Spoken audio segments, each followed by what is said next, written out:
আচ্ছা একচুৱেলি এইটো আমি এতিয়া এটা 14th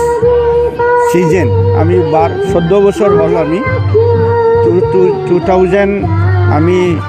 12ৰ পৰা এইটো কৰি আছে এতিয়া 14th সিজন হৈ গ'ল এইটো হ'ল আমি the reality public school only the facilitator আমি এইটো প্ৰগ্ৰামটো কৰা হয় যে আমি আমাৰ কোকৰাঝাৰৰ বা অসমত যিমানবোৰ স্কুল আছে হু আৰ দ্য ইণ্টাৰেষ্টেড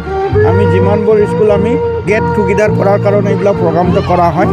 আৰু আমি বেলেগ বেলেগ স্কুলৰ পৰা যদি এই প্ৰগ্ৰামটো কৰা হয়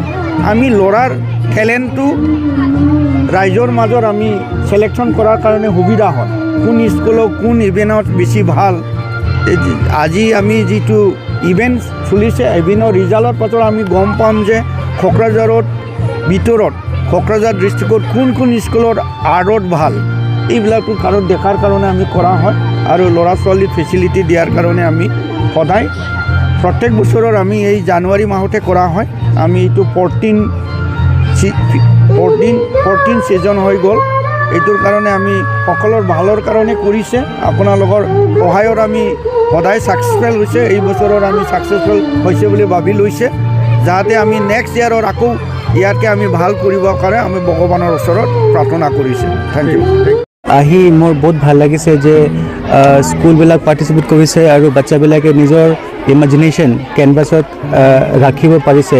এইটো খালি ইমাজিনেশ্যন বুলি ক'লেও ভুল হ'ব it is a life skill যিটো তেওঁলোকে ঘৰত দেখে কিংবা ছ'চাইটিত দেখে সেইটোকে কেনভাছত তেওঁলোকে এটা শ্বেপ দিয়ে কিংবা তাৰ এটা ডাঙৰ মেছেজ আছে সেই মেছেজটো ধৰক মই বুজিলে বেলেগ বুজিম আপুনি বুজিলে বেলেগ বুজিব তো সেই এটা ডিজাইনৰ সেই এটা আকৃতিত বহুত ধৰণৰ মেছেজ হ'ব পাৰে এটা বাচ্চা নিজকে খালি পঢ়াৰ মাধ্যমত এক্সপ্ৰেছ নকৰে এনেকুৱা এটা ইভেণ্টৰ দ্বাৰাও নিজকে এক্সপ্ৰেছ কৰে আৰু এজ এ টিচাৰ সেই এক্সপ্ৰেছনটো চাই পেলাই আমি গম পাব লাগিব যে বাচ্চাটো সেইটো বিচাৰিছে কিন্তু সেইটো ক'ব বিচাৰিছে তো আমি মানে ৰিয়েল ৱৰ্ল্ডটো আমি তাহাঁতৰ এই ক্ৰিয়েটিভিটিৰ পৰা আমি এটা ধৰিব পাৰোঁ তেনেধৰণৰ সেই স্কুলক আমি ধন্যবাদ দিছোঁ যে তেওঁলোকে এনেকুৱা এটা প্ৰগ্ৰাম অৰ্গেনাইজ কৰিছে বিশেষকৈ চেয়াৰমেন ছাৰ প্ৰিন্সিপাল মেডাম আৰু যিহেতু মই বড়োলেণ্ড ইউনিভাৰ্চিটিৰ আমাৰ লিডাৰশ্বিপে সদায় আমি স্কিল ডেভেলপমেণ্টৰ ওপৰত আমি জোৰ দি আহিছোঁ আৰু আগন্তুক দিনতো আমি চেষ্টা কৰিম যে স্কিল ডেভেলপমেণ্ট কিংবা এনেধৰণৰ ইভেণ্টবিলাক যাতে বেছিকৈ হয় আৰু বাচ্চাবিলাকৰ ক্ৰিয়েটিভিটি বাঢ়ে कोकराझार में जो है आज हमारे स्कूल में इंटर स्कूल आर्ट कंपटीशन करवाया गया है like many students have schools have participated it was an open competition so around 300 students have participated in this in different categories that is from nursery till 12th standard themes were like Save Earth, Digital India. Students have expressed themselves in their feelings and emotions through art, and it's been a very good program. And while watching the students,